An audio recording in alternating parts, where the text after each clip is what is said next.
আশিক ছিল খুব সাধারণ পরিবারের ছেলে। ছোটবেলা থেকেই সে অনেক কষ্টের মধ্যে বড় হয়েছে। পড়াশোনার পাশাপাশি বাবাকে সংসারের কাজে সাহায্য করত। তার জীবনে বড় কোনো স্বপ্ন ছিল না, শুধু একটা সুন্দর ভবিষ্যৎ আর এমন একজন মানুষ যে তাকে সত্যি করে বুঝবে। অন্যদিকে কাকুলি ছিল হাসিখুশি স্বভাবের মেয়ে, পড়াশোনায় ভালো, সবার সঙ্গে সুন্দর ব্যবহার করত। আশিকের সঙ্গে তার প্রথম পরিচয় হয় কলেজের সামনে। একদিন প্রচণ্ড বৃষ্টির মধ্যে কাকুলি কলেজের গেটের পাশে দাঁড়িয়েছিল। তার কাছে কোনো ছাতা ছিল না। আশিক নিজের ছাতাটা এগিয়ে দিয়ে বলেছিল, আপনি চাইলে আমার ছাপার নিচে আসতে পারেন। কাকুলি একটু হেসে বলেছিল, তাহলে আপনি? আশিক হেসে বলেছিল, আমি তো বৃষ্টিতে ভিজেতেই পারি। সেদিনের সেই ছোট্ট কথোপকথন থেকেই তাদের পরিচয় শুরু হয়। এরপর প্রতিদিন কলেজে দেখা হতে লাগল। প্রথমে বন্ধুত্ব, তারপর বন্ধুত্বের মধ্যে জন্ম নিল এক অদ্ভুত টান। তারা একে অপরের সঙ্গে নিজেদের কথা ভাগ করে নিত। কাকলি তার পরিবারের কথা বলত, আর আশিক তার জীবনের সংগ্রামের কথা বলত। একদিন কাকলি জিজ্ঞেস করল, তুমি এত কষ্ট করেও কখনো হতাশ হও না? আশিক বলেছিল, হয়, কিন্তু তুমি যখন পাশে থাকো তখন মনে হয় সব কষ্ট সহ করা যায়।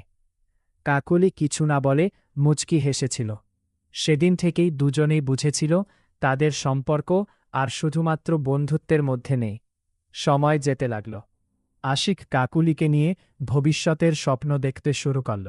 সে বলত, একদিন নিজের একটা ছোট্ট বাড়ি করব, বাড়ির সামনে একটা ফুলের বাগান থাকবে, আর তুমি প্রতিদিন সকালে বারান্দায় দাঁড়িয়ে ফুলগুলো দেখবে।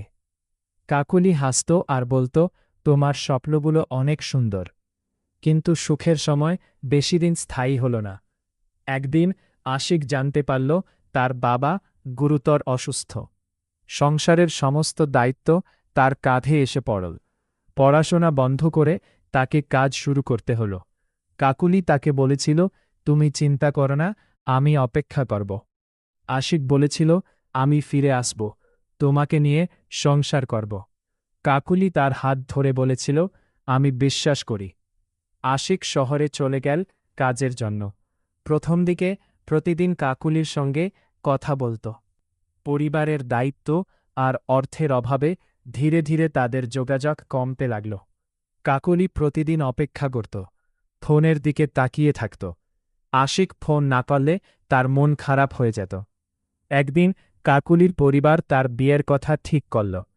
কাকুলি অনেক কান্না করে পরিবারকে বোঝানোর চেষ্টা করল, কিন্তু কেউ তার কথা শুনল না।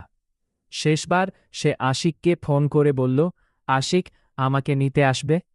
আশিক কিছুক্ষণ চুপ থেকে বলল, আমি আসব কাকুলি, তুমি শুধু আমার ওপর বিশ্বাস রাখো। কিন্তু আশিকের হাতে তখন কোনো টাকা ছিল না। সে সেদিনেই কাজের মালিকের কাছে নিজের পাওনা টাকা চাইল। মালিক বলল, আর কয়েকদিন অপেক্ষা করো। সেই কয়েকদিনেই আশিকের জীবনের সবচেয়ে বড় ভুল হয়ে গেল। কাকুলির বিয়ের দিন চলে এলো।